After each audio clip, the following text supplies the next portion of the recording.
Hello, and this week I have a little project that came as a request from my dad, actually.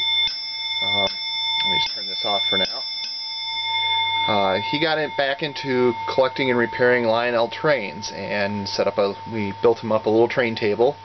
And he has a couple semaphores and some other things where, normally at train crossings they got a bell to go with them. Now, at one point in time, Lionel did sell a bell accessory to go with their train set. We just haven't located one for a reasonable price, so digging through my junk box, I remembered I had this old brass sounder bell.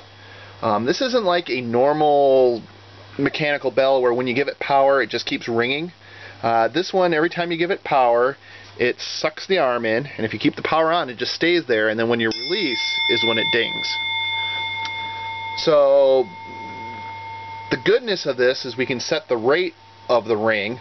So just a constant ringing electric bell, that doesn't sound like a crossing guard, but with a little bit of electronics here, we can get it to ding about once a second, which is about what you'd expect on a crossing guard. So this is the old Lionel transformer.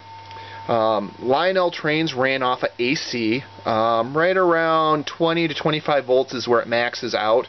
Normally the accessories run between 14 and 19 volts. So I have this little circuit here.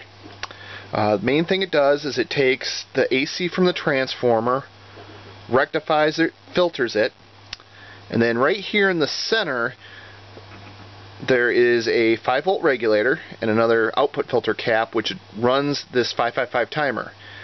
Set up in A-stable mode and a frequency of about 1.5 Hertz and a duty cycle of 50%. That output from that goes through a transistor to invert it, and then to a N-channel MOSFET.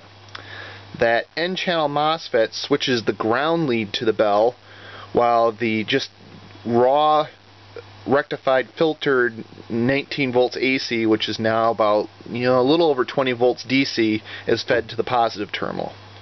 So as you can see, pretty simple circuit. I'll get the diagram up at some point here once I have a chance to draw it up, but here we're sitting at just barely on, so that's probably about 5 to 9 volts, and it starts ringing.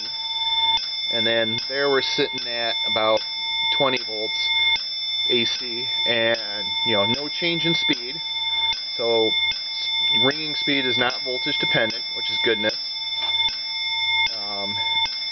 So hopefully this is what he wanted, and we just gotta mount it up, make it look nice, and get it on the train table.